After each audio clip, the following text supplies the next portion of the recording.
Rock and roll Chicago, rock and roll Chicago, my hometown. Well, I was born in the city, gonna rock the city, Chicago.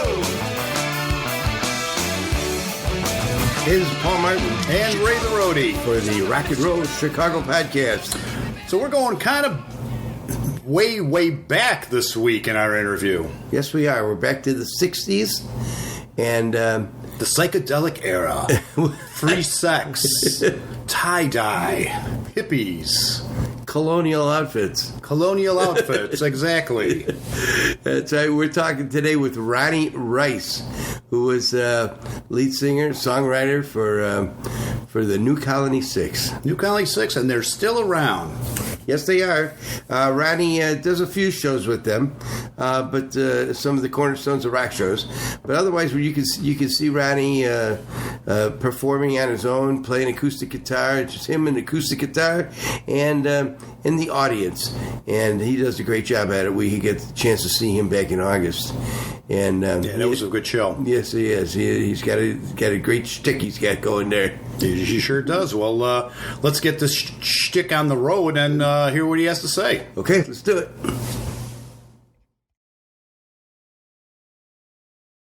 This is Paul Martin and Ray the Roadie for the Rock and Roll Chicago podcast. Joining us today in our studio, actually via phone line, is the man, the myth, the legend, Mr. Ronnie Rice. Oh, listen to me. Listen to you. Just kidding. Too much ego on my side, I think. Anyway, how you guys doing? We're doing great. How are you doing? I'm fine as wine. Now that we're going to be talking, yeah, it's going to be more fun. So, what's going on, man? Nothing. You're keeping pretty busy, I see. Knock on wood, yeah. So far, so good. You know, I'm only 150 years old, so it's not bad. That's good. You never know. You may hit 151, and things may slow down, right? No, man. It's been pretty good. I mean, I can't complain as long as people keep enjoying it. I'm making it more fun for myself that way. You know, actually the what do you call it? The audience, let's put it that way, is really everything. They're the whole ticket, really. I mean, they're the reason to get up there and rock and roll and have a good time with everybody. It's really a party, you know, and that's what it's meant to be. So I'm having a good time. I can't complain. No complaining. We saw you out in Hillside, doing a show with Crying Shames. Right on. And you were knocking them dead as always. Oh man, are you nice? Well, thank you so much. I mean, it means a lot to me to hear that, especially from guys as young as you. 'Cause you're only, what, 14 and 16? Yeah, that's it. Yeah, 14. Yeah. So I you know, they have all age groups is amazing. Well, thank you so much. No, I'm glad. Thanks for the reference. I appreciate that. That was nice.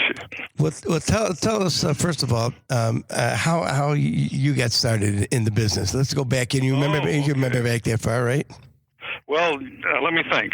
That was only a couple of weeks ago. So, no, I'm kidding. But actually, I actually knocked on a door one day of a guy named Dick Biondi, who was a pretty important guy, and as far as the record business, radio business, he was probably the main, probably one of the most celebrated guys at the time. 1961 is when I was 16 years old, and I knocked on his door, and he's the one who introduced me to the people that really brought me into the studio, and then I signed a recording contract, actually a local thing, and my first tune came out, was on the air at that time at 16, and it was pretty exciting. And when I went to Columbia College later on, which was about, I don't know, I was 19 years old or whatever, Columbia College here in Chicago, I met these guys called the New Colony Six. And at that time, they hadn't had a record out yet, or there wasn't anything, we called them records, as you remember. Sure, I remember records. I remember the vinyl things, So anyway, so as it turns out, wound up, they actually introduced them to who became my manager, who was probably the biggest record promoter in the city of Chicago, a guy named Pete Wright. And he was an independent promoter. But anyway, since Dick Biondi introduced me to him, and so on and so forth. At that time, I introduced him to the colony, and because of him, the New Colony had their first tune on the radio. I don't know if that was 1964, 65, but they had they got a hit record here in Chicago that became a #2 song here called I Confess.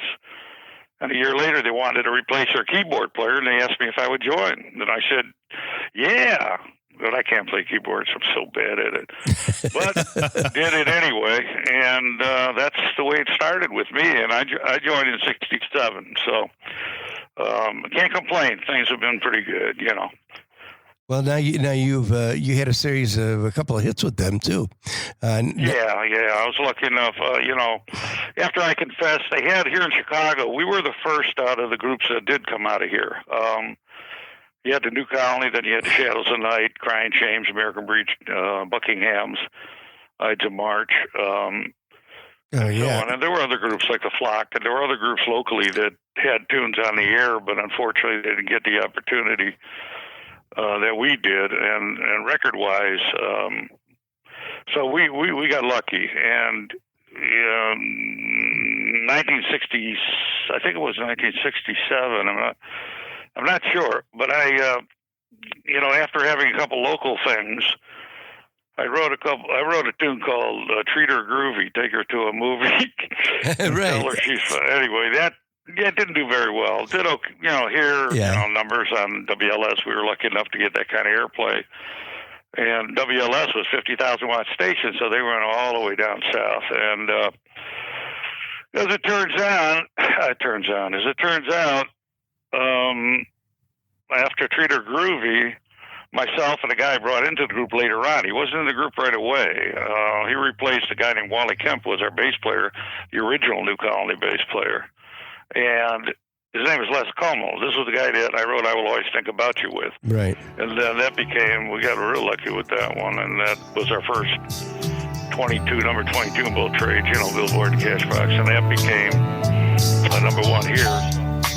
I will always think about you, even if I live without you. Please don't let that ever happen. I have too much love within me for you. Baby, that was the start of something real nice, and as it kept going, about a year later, Things I Like to Say came out, and I was fortunate enough to, write that one too with Les, and sang it. So you sang both of those. You sang both of those songs, correct? Yeah, not at the same time though. No, that'd be difficult. Yeah. I will always think, baby, as you look at it, I will always do it together. It's very, very tough to do that. But so it afforded a nice, for a 22-year-old at the time, it afforded me quite a nice existence. It was very pleasant, very nice. Baby, it's you I'm thinking of. In the morning when I wake up, in the evening, it's you that I dream of. Sometimes love hurts, and sometimes love's unkind, and sometimes you might feel good. But remember now, darling, if his words are real, this will never happen to you. Baby, there's things I'd like to say, and I was hoping that with all love we would get married someday. Now, how long did you stay with New Colony 6? I think I was with them until about 1974. I see. And then I went on my own. And, the Colony continued on, as they still do. They're still together. And as you know, I think you might be aware of it, we did a thing called Cornerstones of Rock, which was on PBS a couple of years ago. We recorded it along with all those other groups I'd mentioned. And because of Jim Pedrick from the Ides of March, who wrote, with Survivor. Anyhow, so Jimmy put that idea to here in Chicago, Channel 11, but PBS, they ran it in different parts of the country, but here in Chicago did rather well, obviously, and as it turns out, we've been doing theaters like that, so that's the only time I hook up with the Colony, or at least a couple of the guys from the Colony, and that's how we're doing it, and that's the only time I do. Other than that, I've been on my own since 1977. Excuse me, and it's been myself and the guitar and the audience, and they're the singers. I'm just kind of the bring it on, trying to bring it to everybody. Hopefully they'll do it. So we do it together. It's like a party. I love it. I love the audience. Love it. You're the vehicle that makes them work, right? Well, yeah, that's the way to look at it. That's right. I just want them to have a great time. I mean, again, it's a mutual situation, Takes two to tango, baby. Takes two to tango. So if you have a crowd that's doing well, I mean, that obviously we're having a good time with. You can't, it's nothing better. And then, of course, you've also, everybody experiences times when it's not as great. You could be doing a private thing, or you could be doing something where it's not really working the way you want it to, because it just happens to be that way. So I call that combat pay. Because, it's like, oh my goodness gracious. But again, in a way, if you have a couple of jobs that aren't as hot as you would like them to be, or the audience isn't what you expected, it just makes it so much better for the ones that are great. And I'd say about 99% are really a lot of good time, Okay, I'll see you. Bye. So, what else is happening, baby? Well, Give me more. You were with the New Colony Six then through their 4 albums, correct? Oh, well, yeah, Revelation, I guess. Well, no, not the first one. The first one was with I Confess. I was on the second one. Colonization. I don't remember. What's that? Colonization in '67. I was definitely on that. Yeah, so the first tune I was on with the New Colony was a song called "I Love You So Much," and I sang background on that. And Never Let Me. That was the part. And Oohs and Ahs and all that. You still remember those parts, huh? What's that? You still remember those parts, huh? Oh, yeah, man. I do. So, we all kind of collaborated on that to figure out what to do where, And, well, again, I kind of like that tune a lot. I mean, not kind of, but I do. I Love You So Much. I think it's a good up-tempo, kind of medium up-tempo thing. And that became a number 2 song here in Chicago. And it didn't do quite as well nationally. So, you just keep going. That's pretty much a deal. And again, here we are, Knock on wood. Do you do any of those hits when you play live? Well, I do. In your show now? That's what I mean. What about it? Say it again. In your show now. Oh, yeah. In your show now. I never heard that song. But the truth is, yes, I do. It's really weird because I wrote a couple other things called I Could Never Lie to You and Long Time to Be Alone and You're Going to Be Mine and I don't know what else. But the bottom line is I only do the ones that hopefully they can connect with, the ones that they may recall. And I think in most cases, you go places where things I like to say did very well for us. And so I do that, and I will always generally for sure. I used to do maybe, excuse me, I Confess, I Love You So Much. So it depends on what mood I'm in, because I never know exactly what I'm going to do at what point. I just go do it. So what are some of your favorite songs from that era when you were with them? You're talking about any? Well, let's see if I think back. I mean, I like the Blues Magoos. Remember those guys? Ding, Yeah. ding, Yep. ding, ding, ding, ding. I thought that was a cool tune. I thought Tobacco Road was a cool tune. I thought Buffalo Springfield was cool. I liked, Love the One You're With was another good one. I mean, there's a bunch of good stuff back then, So these I are liked a couple of Blood, Sweat, and Tears tunes, So what was your main influence? Oh, gosh, for me, what are you kidding? I was, being 150 years old, I mean, I started young. We all started young. No, but seriously, I'm with the roots of rock and roll. So in other words, I was there when they invented it. And that was in the 50s. So you're talking about Little Richard and Chuck Berry, Elvis Presley. Right. Well, these were my influences. These are the people that I like boogie woogie feeling. I like shuffle kind of stuff. I like, it comes out in what you do. And so Yeah. I'd say the stuff from the early to late, up until maybe, I'll sprinkle in, pretty much what I do is stuff I grew up with. So the people that, it's kind of ironic because the era where I was in my 20s when I was with the colony, at that time, all these groups like Moody Blues, we were doing Moody Blues stuff because you only got so many hits of your own. You only have, whatever you got to do. And again, you want to do, I always believe in doing something that we all can identify with, the audience and us. And so in order to do, that, you want to do stuff like what at that time was current. I mean, we would do Beatles stuff and we would do, like I say, Moody Blues. We would do, a bunch of different things, Bee Gees. So what we would do, we even did Mountain, Wow. And then you remember Mountain? Sure do. Leslie West, Yep. Mississippi Queen. Oh, yeah. Now, I didn't do the lead on that, but Bill Herman was our drummer at the time because Chick Tchaikovsky was the original drummer of the group. And then when he left, we got a guy in named Bill Herman who used to be with a group called The Exceptions. The Exceptions had Pizza Terra, and, they were a local band, but they were the best local band there ever was as far as doing things or cover tunes and so on until CTA organized Pizza Terra, went with them and so on.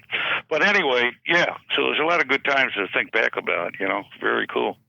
Now, let me ask you, why the colonial outfits? Well, Ray Graffia, it's a kind of interesting thing. New Colony being back then, and that's probably what sparked that in Ray's mind, because Ray and Pat McBride, the original Colony guys, that was their idea. And so they went from those outfits later on that we went, as you saw the Colonized album, if you saw the cover, you'd see the guys wearing stuff look like, uniforms, but they weren't anymore the Colony kind of thing. But that was just, it was his idea. I guess it was their idea to do that because of New Colony representing America back in that era. Following the British invasion, of course. Yeah, that was it, because that was the whole point of calling it New Colony 6, was they were representing America, so New Colony being that. And you're right, that's exactly what the reason was. But when they went to, the story goes that when they went to California, this is before they were noticed at all, before they even had a tune out. That while I was out there, they met the Paul Revere Raiders, and they had the same idea. Right. As far as wearing clothes, wore the same kind of thing, same kind of idea, Do they still do that with their shows nowadays? The Raiders do, yeah. Yeah, I know the Raiders do. Yeah, the Colony. Well, when the Colony plays, I guess they're individually dressed at this point. Ray Graffia, the founder of the band, well, he actually still does fit into whatever. And then I guess there are times when they do dress that way, and there are times they don't. They're like he may wear. Back then, Nehru jackets were big, so Ray could still fit into his. Good luck to me. But, yeah, I know that. Man, that feeling. Oh, it's a wonderful thing. Food is actually my drug of choice. Yeah. Unfortunately, yeah. But of course, it's all still hanging in your closet. Just one day, you're going to be able to put it on. Oh, yeah. Probably when I drop dead so I can thin down a little bit. You know what I mean? Then they could go put that on me. I'll tell you. So, yeah. So I don't know. Tell me about Ronnie Rice and the Gents and Ronnie Rice and the Silvertones. Now that's going back to pre New Colony. Yeah, days. that's pre-Colony. Sure, that was again when I was with that gentleman who, like I told you, that record promoter. Oh, okay. And it was. I admit, like I say, I was 16 years old when those came out. They didn't do anything, but they did come out, and that got you a little bit of obviously exposure. But I wasn't really playing a lot of jobs at that time, even with those guys we're talking about. Did a couple of record hops, as you call it back then. I did one with Gene Chandler, the Duke of Earl, and I did, pretty much. I couldn't even think of anybody else that I did something with back in the day. But I remember doing it with him, over at an armory in Gary, Indiana. But and I would lip sync like an old Frankie Lyman tune called Why Do Fools Fall in Love. Oh, not Why Do Fools Fall in Love. Come on, baby, let's go downtown. That was it. And I Love You, Baby. Want You to Be My Girl was the name of the tune. Want You to Be My Girl. And again, it sounded more like a surfer kind of thing. But anyway, that was, that's pretty much the beginning of the recording thing for me. It's pretty exciting for a young person to have that happen. Very much so. Of course. Yeah. Now tell me what. Well, yeah. I mean, you talked about Dick Biondi, but tell me what WLS actually meant to like the Cornerstones of Rock, the Ides of March, and the Crying Shames, and American Breed, and all those bands. Yeah. Well, what WLS actually meant to them.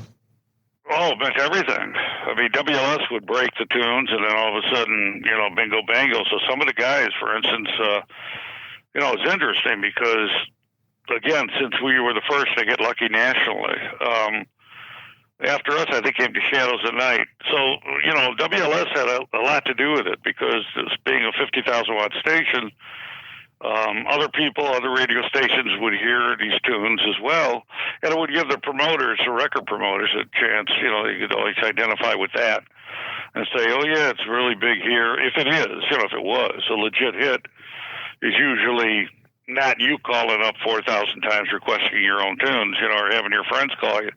A legit hit would be something that actually did sell a lot of tunes. But WLS, it meant a lot to everybody.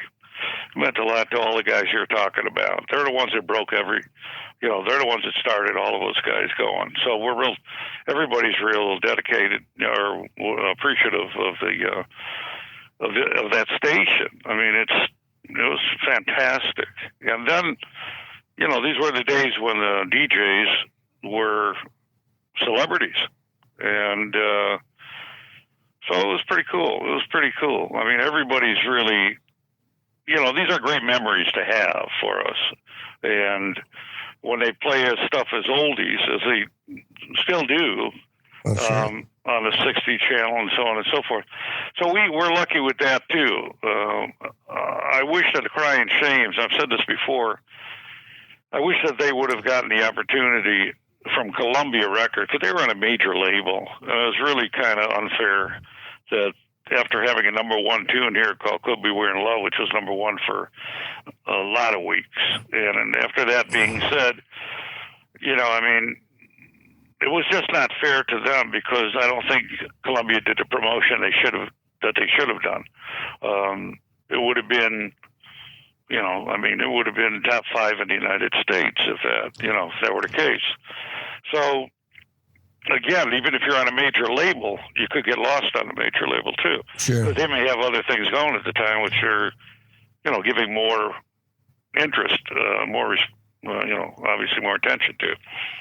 They were more of a regional hit, yeah. Right? Well, that happens again. Like I say, that was why we got lucky because we got lucky, and then again we could have got luckier. And the part that could have been luckier would have been that if we were on Mercury Records, and at that time, if it weren't for Pete and Howard, again, well, I don't know, you're not aware of this, I don't think, but I always think about you. Mercury Records thought it was a stiff. They didn't think it was a hit tune.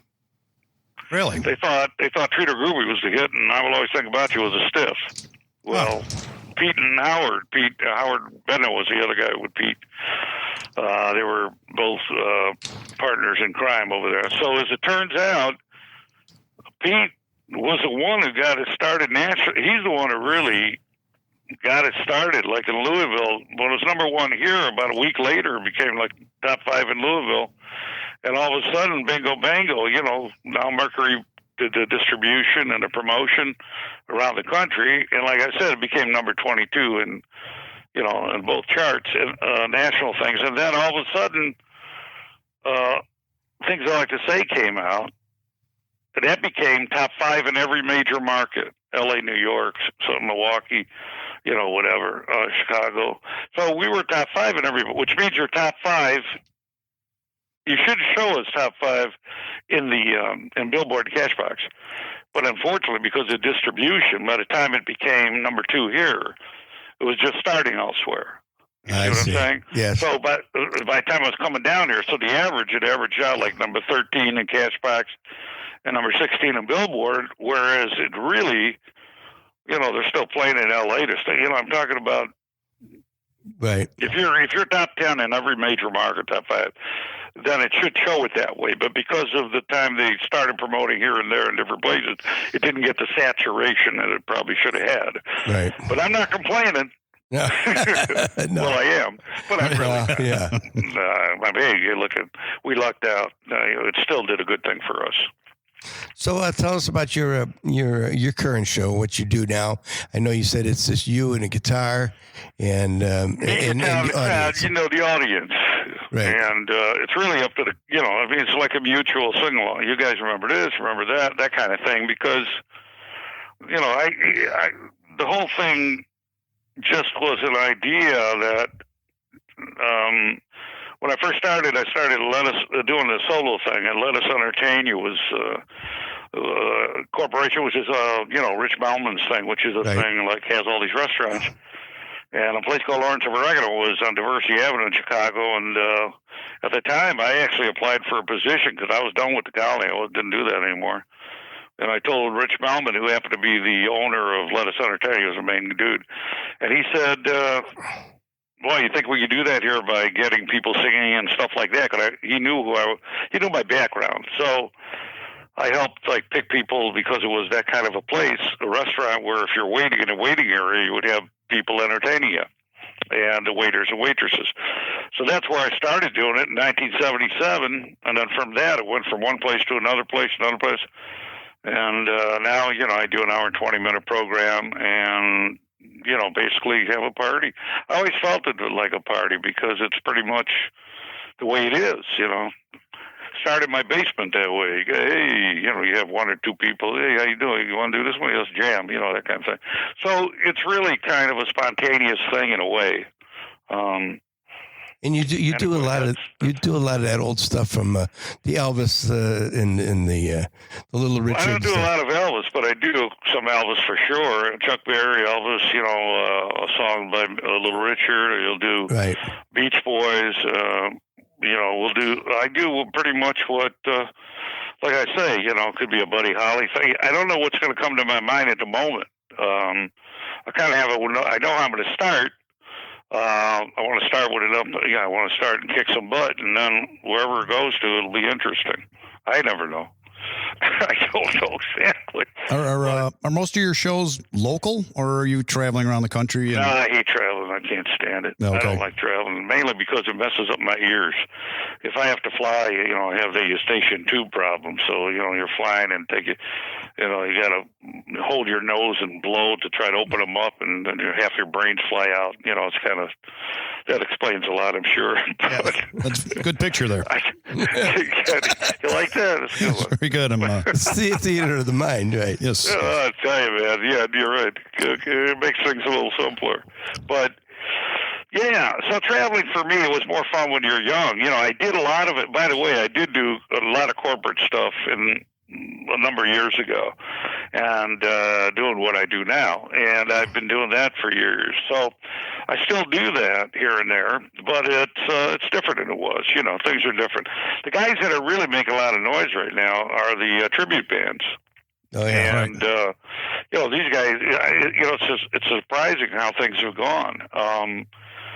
So when you see, that the turnout that people are doing not necessarily stadiums, but 4,000 seat places, maybe more, that are tribute groups. But in actuality, there's some of these groups are obviously who are still have the name of the band. They're like, can I tell you one quick thing real fast? Sure. Kind of late for that, ain't it? No, but anyway, here's the deal. I went to go see Paul McCartney one time, and he wasn't with Wings. It was just Paul McCartney, and this was a few years ago. And Dick Biondi was still on the air at the time, and he said, Ron, call in and let us know how the Paul McCartney show was. Okay. So I called after the program. I was driving home with a bunch of people and whatever, and then I called into WLS, and Biondi said, we got so-and-so on the phone. He said, hey, Ronnie, so what do you think of the Paul McCartney show? I said, it's the best Beatle tribute band I've ever seen in my life. Yeah. Yeah. It really was. And, you're all, I mean, there's so many now. It's incredible how many careers some of these groups have started without realizing it. Even REO Speedwagon got a tribute band somewhere. Oh, yeah. Yeah. Isn't that amazing? So in your solo career, are you an original member? Yeah, I am. Yes, I am.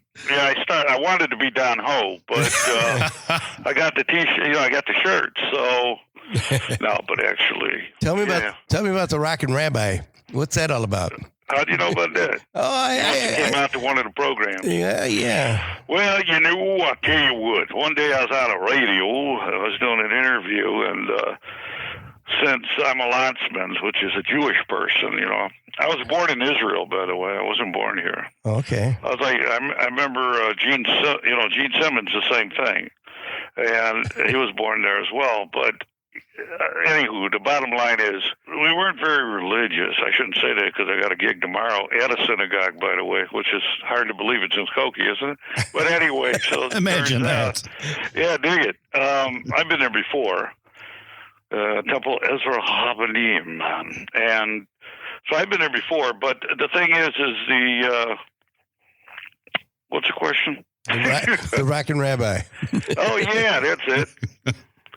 So one day I'm doing a thing, I think, on the air with Steve and Johnny of WGN Radio, and I was doing a thing with them, and I happened to go into this Jimmy Reed tune. You got me running, you got me hiding. Right. You got me run, hide, run anywhere you want. I go, you got me running, you got me hiding. I started doing one of these things. I saw Jackie Mason doing Jimmy Reed. And Steve King was actually laughing so hard he was he was laughing. So that was pretty much it. And then, but if I do it, it usually doesn't, I don't know how to set it up well enough for the people to even pay attention. It's like, you got me, and then you got some people going like, yeah, well, that's interesting. And they don't care. I did in Highland Park one day, I did outside. Steve was with me, and he's playing guitar. He goes, come on, dude, you got me run. And do the Rock and Rabbi thing. And I was there going, you got me running, you got me hiding, you got me looking. And the audience didn't pick up on it anyway. So they didn't care. So it didn't matter. So I haven't really continued on with it, Yeah, right. But it's kind of a thing, man. Kind of a thing. So let me ask you one other quick question. Going back to I noticed that the New Colony 6 anyway, was inducted into the Iowa Rock and Roll Hall of Fame. Oh, yeah. It's an interesting thing. I just happened to see that on the web that the Buckinghams were off. Right. And I wondered, included in this. and I wondered why the Iowa Rock and Roll Hall of Fame. Yeah, where was it at? Wacky Iowa? What did you say? Why Iowa? Why Iowa? I have no idea. That happened one day, and that was it. I guess they decided to indoctrinate. What's the word? Is that it? Yeah. Anyway. The Colony, from what I understand, they went up there. I didn't go. Okay. I didn't want to go there. I don't want to travel.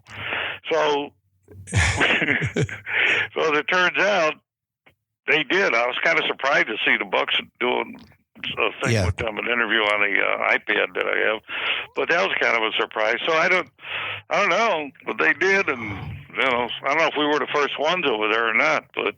Well, or the Colony. The reason I bring that up is because right now we're talking to you from the Illinois Rock and Roll Museum. Is that where we're at right now? Yeah, is that where you're at? That's where we're at, around 66 in beautiful downtown Joliet.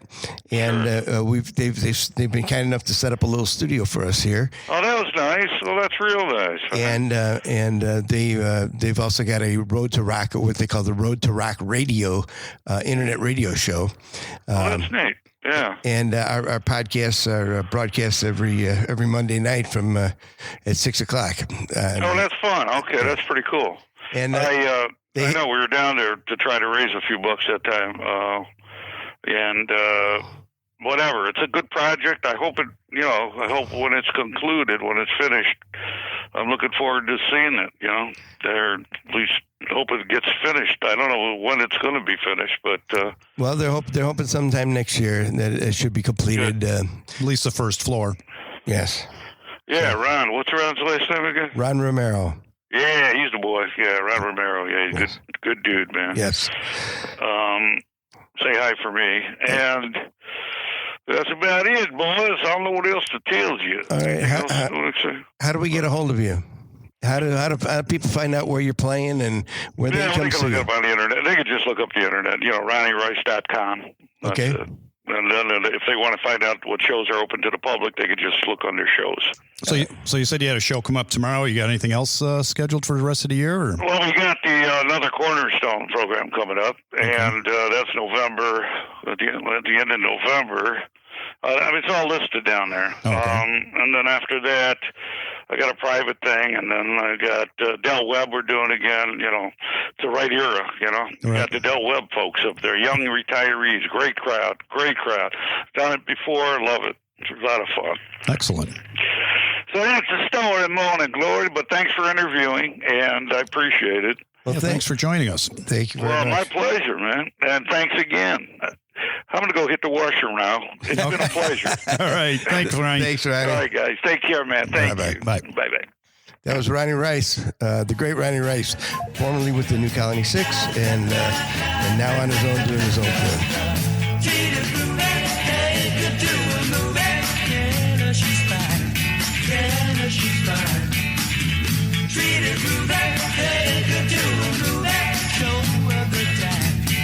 There are so many boys in the world who really need a girl. So treat her through that day. So that was Ronnie Rice, and Ronnie's got some great stories from back in the day. And I love this tri-corner hat he gave me. Don't I look cool? I think this thing is so cool. Oh yeah, you're looking good. I'm colonized, man. I'm colonized. That's not Colin. That's not colonized. That's my doctor that takes care of that. So Yes.